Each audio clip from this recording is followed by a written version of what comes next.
اور اللہ نے اہم حکم یہ بھی بیان کیا کہ جب عورت کو طلاق دو تو جہاں وہ طلاق کے بعد نکاح کرنا چاہتی ہے اس کے نکاح میں رکاوٹ مت بنو، کباب میں ہڈی بننے کی کوشش مت کرو. یہ بھی زمانے جاہلیت میں ہوتا تھا اور آج بھی ہوتا ہے.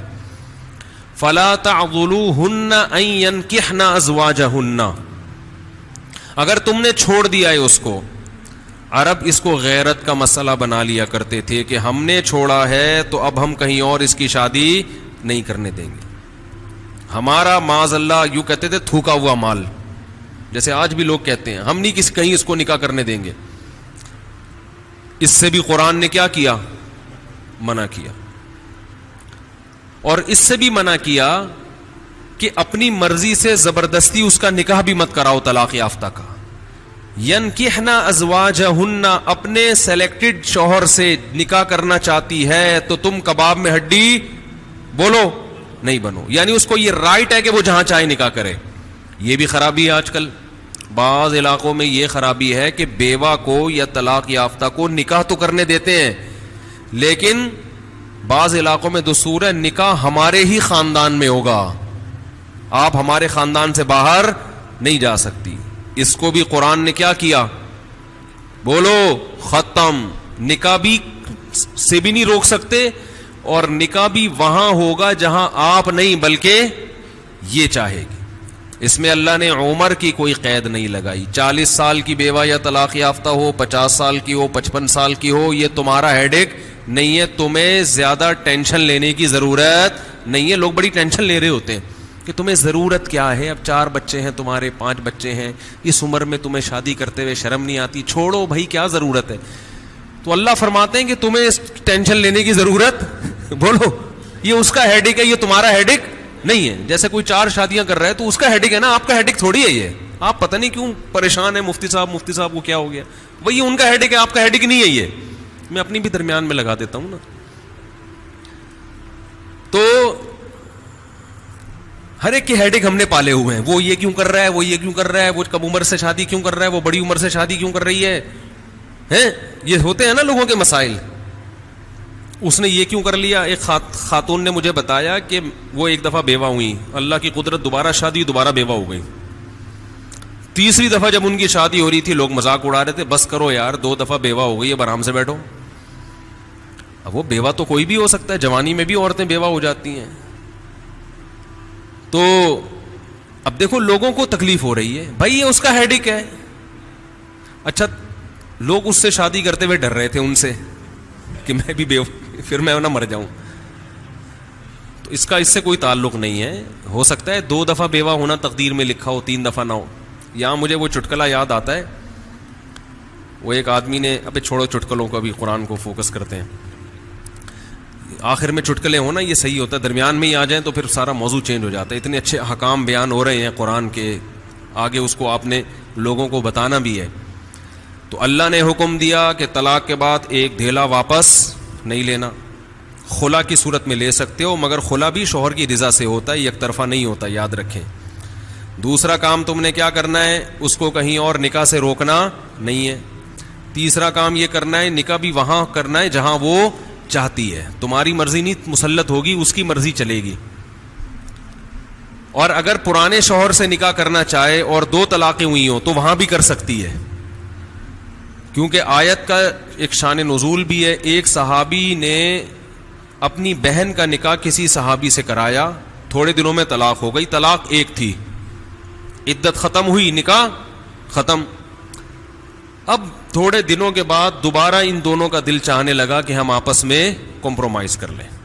ہوتا ہے وقتی طور پر اختلافات بہت زیادہ ہو جاتے ہیں، جب دور رہتے ہیں تو آپس میں میلان ہونے لگتا ہے. لیکن وہ جو صحابی تھے نا جن کی بہن کو طلاق ہوئی تھی، انہوں نے کہا کہ اب میں اپنی بہن کا نکاح دوبارہ اس آدمی سے بولو نہیں کروں گا. اور کہا کہ یا رسول اللہ میں نے ان کی عزت کی، ان کو اپنی بہن نکاح میں دی، انہوں نے لڑائی جھگڑا کر کے طلاق دے کے میرے گھر میں بٹھا دیا اس کو، میں کیسے دوبارہ. یہ ذلت محسوس ہوتی ہے نا انسان کو. قرآن میں اللہ نے آیتیں نازل کی کہ اگر وہ اپنے شوہر سے نکاح کرنا چاہتی ہے تو درمیان میں رکاوٹ مت بنو. لڑے بھی وہ خود تھے, اب جڑ بھی خود رہے ہیں. نہیں آ رہی بات؟ اس کو بھی لوگ غیرت کا مسئلہ بنا لیتے, سسر صاحب بنا لیتے ہیں, میرے داماد نے میری بیٹی کو طلاق دی ہے, میں تو نہیں واپس بھیجوں گا. بھائی دنیا میں جو آدمی میں لچک نہیں ہے نا, فلیکسیبلٹی نہیں ہے, لچک نہیں ہے جس میں, وہ کبھی بھی کامیاب نہیں ہو سکتا. یاد رکھو یہ جو ہوتا ہے نا, میں اصول کا پکا, بھائی اصول کا پکا ہونا تو اچھا ہے, لیکن یہ اصول ہی غلط ہے کہ جو کہہ دیا تو اس پہ قیامت تک قائم رہنا ہے. یہ اصول ہی غلط ہے. اصول یہ ہونا چاہیے کہ جب موقع کی مناسبت سے جو بات ٹھیک لگے گی اپنے آپ کو چینج کر لوں گا. یہ اصول ٹھیک ہے, اس اصول پہ پکے رہو, اور یہ نبی سے ہمیں ملتا ہے یہ اصول. حدیث میں آتا ہے ایک صحابی نبی کے پاس آئے, مجھے صدقہ چاہیے, یہ چاہیے, وہ چاہیے. آپ نے فرمایا اللہ کی قسم تم پر خرچ نہیں کروں گا میں. وہ چلے گئے, آپ نے دوبارہ بلایا, فرمایا ان پہ صدقہ کرو, دے دو. وہ پریشان, یا رسول اللہ آپ نے تو قسم اٹھائی تھی کہ میں آپ کو نہیں دوں گا. آپ نے فرمایا مر رآ علی یمین فرآ غیرہا خیرا منہا فلیکفر عن یمینہ, کہ جو شخص کسی بات پہ قسم اٹھا لے, جائز بات ہو, کوئی اگر حرام پہ قسم اٹھائی وہ تو بچنا لازم ہے نا, کہ میں گناہ نہیں کروں گا, وہ تو ویسے ہی حرام ہے. جائز کام, صدقہ تو جائز ہے نا, بلکہ ثواب ہے. فرمایا کوئی کسی جائز کام پہ قسم اٹھائے, پھر بعد میں اس کو خیال ہو کہ مجھے قسم توڑ دینی چاہیے, اس کا مائنڈ کیا ہو گیا, چینج, تو اسے چاہیے قسم توڑ دے اور کفارہ ادا کر دے, اس قسم پہ قائم بولو نہ رہے. قسم پہ جب قائم نہ رہنے کا حکم ہے تو بغیر قسم کے میں نے جو بول دیا بس وہ پتھر پہ لکیر بن گیا, یہ تو پاگل اور گدھے ہونے کی علامت ہے. قسم بھی اگر کھا لی ہو تو بھائی اس وقت یہ خیال تھا کہ نہیں دینا, اب زمینی حقائق کہہ رہے ہیں کہ اس کو دینا ہے, تو اب قسم توڑو, کفارہ ادا کرو اور دے دو. بات نہیں آ رہی میرا خیال ہے. یہ کس کی سیرت ہے, نبی کی. نبی سے زیادہ کسی کی پکی زبان ہو سکتی ہے, لیکن ایسی لچک سکھائی ہے کامیاب بننے کے لیے کہ یہ نہیں کہ جو کہہ دیا تو وہ پتھر پہ لکیر. گراؤنڈ ریئلٹی کے لحاظ سے, ماحول کے چینج ہونے کے لحاظ سے آپ نے اپنا رویہ کیا کرنا ہے, چینج کرنا ہے. اس وقت آپ کی رائے یہ تھی, اب آپ کی رائے وہ ہے, کیونکہ زمینی حقیقت بھی چینج ہوتی ہے اور انسان کی نالج بھی چینج ہوتی ہے اور انسان کی رائے بھی چینج ہوتی ہے. بعض دفعہ نالج چینج نہیں ہوتی, انسان تانے بانے ملا کے ایک رائے قائم کرتا ہے, بعد میں جب اور گہرا سوچتا ہے تو اسے لگتا ہے کہ وہ رائے ٹھیک نہیں تھی, تو وہ اسٹیٹمنٹ اس کا کیا ہو جائے گا, چینج. کوئی بات نہیں, دن میں 100 دفعہ چینج ہو جائے. ناکام وہ ہے جو کہہ دیا تو اڑ گیا, بس کچھ بھی ہو جائے. اب دیکھو ایک آدمی آپ کو مستحق نظر نہیں آ رہا تھا, آپ نے کہا اللہ کی قسم تجھے میں صدقہ نہیں دوں گا, تو فراڈی ہے. بعد میں پتا چلا نہیں فراڈی نہیں ہے, آپ کو نہیں, میں نے تو بول دیا تھا میں نہیں دوں گا. بھائی اب فراڈی ہونے کی بیس پہ نہیں دے رہے تھے, تو اب پتا چل گیا یہ فراڈی نہیں ہے. بعض دفعہ پہلے بھی پتا تھا فراڈی نہیں ہے, اب بھی پتا ہے نہیں ہے, لیکن پہلے خیال تھا کہ نہیں دینا چاہیے, اب خیال ہے کہ دے دینا چاہیے, تو رائے چینج کر لو. بہت مشکل ہے. اور گھریلو جھگڑوں میں تو میاں بیوی کی طبیعت میں اگر لچک نہیں ہے نا, 4 دن بھی ان کا رشتہ نہیں چل سکتا. یہ تو مجھ سے ابھی لکھوا کے سگنیچر انگوٹھے لگا لو, جیسے سبزی والے نے ٹھپے لگائے تھے انگوٹھے کے, انگوٹھے لے کے گھوم رہا ہوں. لیکن آپ انگوٹھے نہیں, آپ مجھے پکڑ لینا, میں کہاں بھاگوں گا. وہ جب بھی انگوٹھے کی بات آتی ہے مجھے وہ سبزی والا یاد آتا ہے جس کو میں نے بزنس کے لیے پیسے دیے تھے, اور اس نے ایمانداری میں اسٹیمپ پیپر پہ اپنے انگوٹھے لگا کے دیے تھے. جب وہ پیسے لے کے بھاگا تو 3 سال میں نے وہ انگوٹھے سنبھال کے رکھے. اب لوگ مجھے کہتے ہیں نا وہ فلاں آدمی کو میں اتنے کروڑ روپے دے رہا ہوں تو اتنا ایماندار ہے, میں تو اسٹیمپ پیپر پہ لکھوا رہا ہوں اور انگوٹھے بھی لگوا رہا ہوں. میں کہتا ہوں یہ انگوٹھوں کا تذکرہ میرے سامنے مت کیا کرو, انگوٹھوں سے کچھ بھی نہیں ہوتا. بندہ اگر 2 نمبر ہے, اسٹیمپ پیپر بکری کو کھلا دینا, کسی کام کا نہیں ہے یہ اسٹیمپ پیپر, عدالت سے بھی نہیں نکلوا سکتے. سمجھتے ہو, لکھوایا کرو ضرور, لیکن اس سے ہوگا کچھ بھی نہیں. عدالت انگوٹھا دیکھ کے بولے گی بس ٹھیک ہے انگوٹھا, اب انگوٹھے کو پکڑ کے جیل میں ڈال دو, بس انگوٹھے کو دیے تم نے پیسے. بندہ تو پکڑائی میں آئے گا ہی نہیں, آ بھی گیا تو کچھ بھی نہیں کر سکتے. عدالت کہے گی دیے کیوں تھے.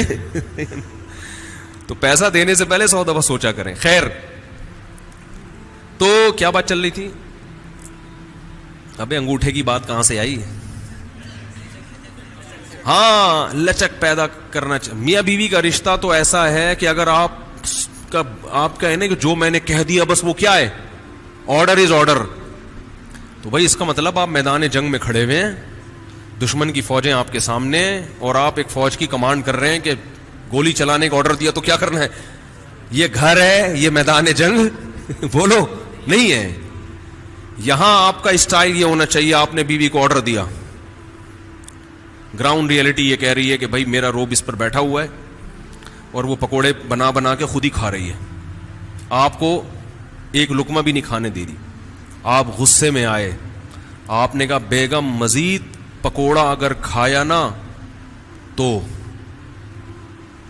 گراؤنڈ ریئلٹی کہہ رہی ہے کہ اس دھمکی سے یہ پکوڑے کھانا چھوڑ دے گی نا. لیکن آگے اس کا ایٹیٹیوڈ آپ نے دیکھا, اس نے کہا تو کیا کر لے گا, فوراً وہ کرچھلی اٹھائی, تو کیا کر لے گا, فوراً لچک پیدا کرو بولو تو صبر کروں گا اور کیا کروں گا. یہ کامیاب, یہ گھر کیا کیسے چلے گا, یہ رشتہ جوڑا رہے گا. اگر آپ نے اس کے ایٹیٹیوڈ دیکھ کے, اس کی پیشانی پہ سلوٹیں دیکھ کے اپنی دھمکی کو واپس نہیں لیا تو یہ گھر کیا ہوگا, پکوڑے تو کھا لو گے آپ لیکن آپ کے بچوں کی ماں مارکیٹ سے شارٹ ہو جائے گی. تو اس میں گھر کے اندر کا اصول لچک, کامیاب آدمی وہ, ہاں ناقابل برداشت کوئی معاملہ ہو جائے تو ایک الگ بات ہے. تو اللہ نے کیا حکم دیا کہ اگر ڈیورس ہو گئی ہے پھر دوبارہ ملنا چاہتے ہیں تو کباب میں ہڈی بولو مت بنو, ملنے دو ان کو, کوئی مسئلہ نہیں ہے.